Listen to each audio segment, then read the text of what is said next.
today. Your parents will never go away. Just remember that part. Okay.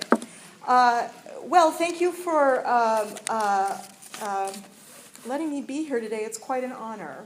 And my remarks are really directed at the medical students. And so I'm glad you're here in front of me instead of back there, because I didn't know how that was going to work.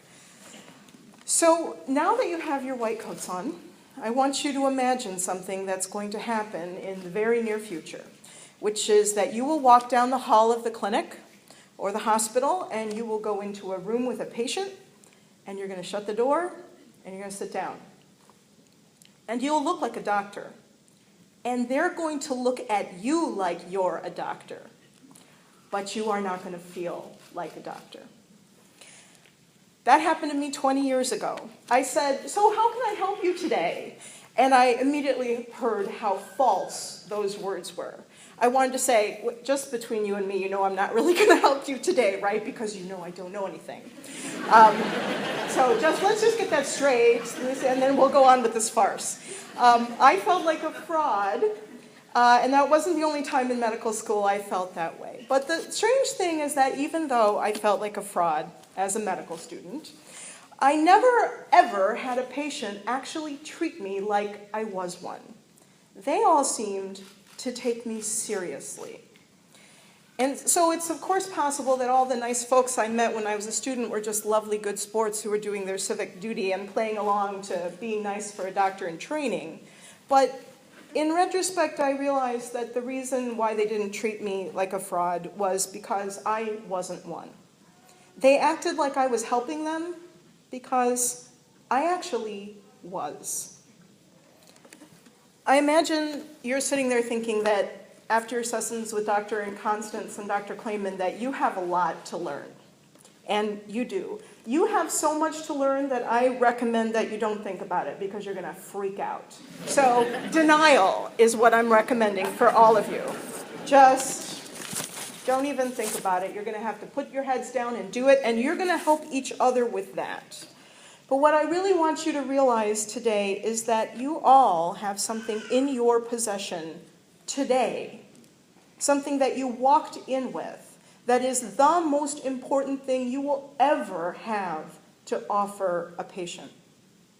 The patients sense it. That's why they're going to take you seriously, even though you're a beginner. And you need to know what it is. What you have is the simple fact that you showed up for this.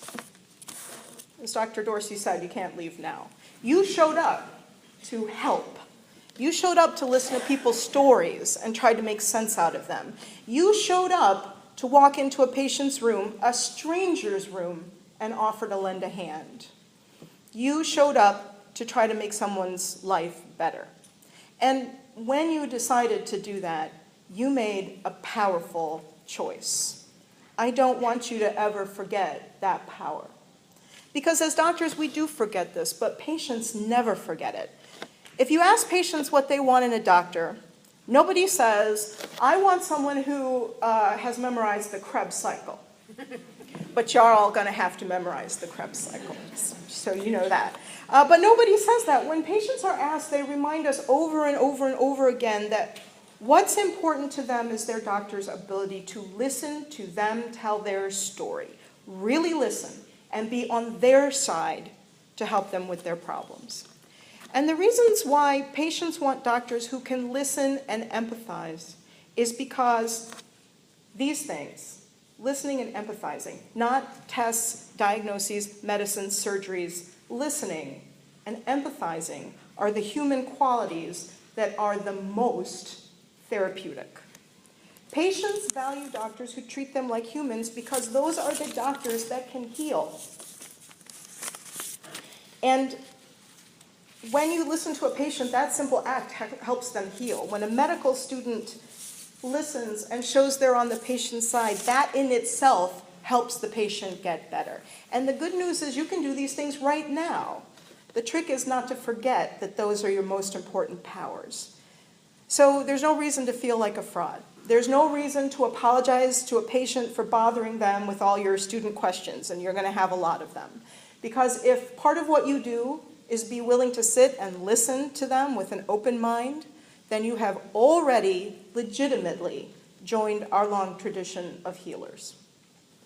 So, besides showing up, which you already did, I'm going to ask you to do something else while you're medical students. I'm going to ask you to live big. Because your patients want empathetic doctors, and living, really being open to life, is how you develop that skill. So let me be clear, empathy is not sympathy. Sympathy is, gee, I'm sorry. And you don't need to go to the doctor to hear, gee, I'm sorry. Sympathy is, I'm sorry. Empathy is, I get it. I understand. I know what you're talking about. You're not alone in this. And the trouble with empathy for medical students is that it takes a lot of experience to say something like that with authenticity. So you need experience. And over time, you're going to get that experience. But you know, everything can't happen to you. If you think about it, that's really impossible.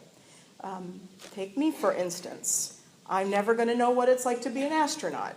I'm never going to know what it's like to be 6 feet tall. It's just never going to happen. But this is where we luck out as humans, because we chose to be doctors, but there are other wonderful people who chose to be artists.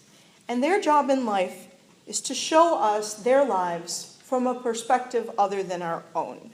So it's through music and film and books and art that we can experience all kinds of different ways of being human. And so I urge you to make these things part of your development as a physician.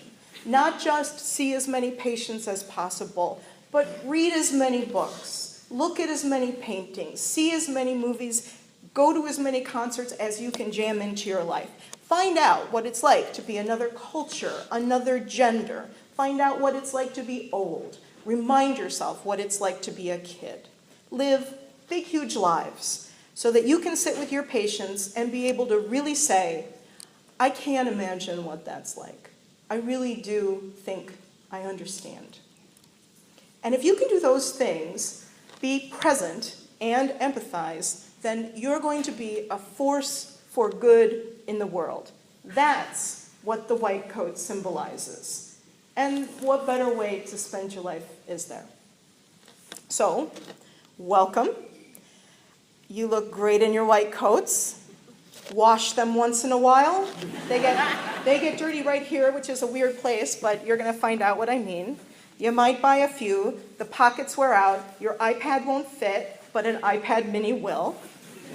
Hint for a Christmas gift from your parents. I look forward to seeing you over the next 4 years, and I cannot wait to see what you're going to do with the opportunities that come your way. On behalf of the medical school faculty, I offer you my support, my encouragement, and my best wishes. Thank you.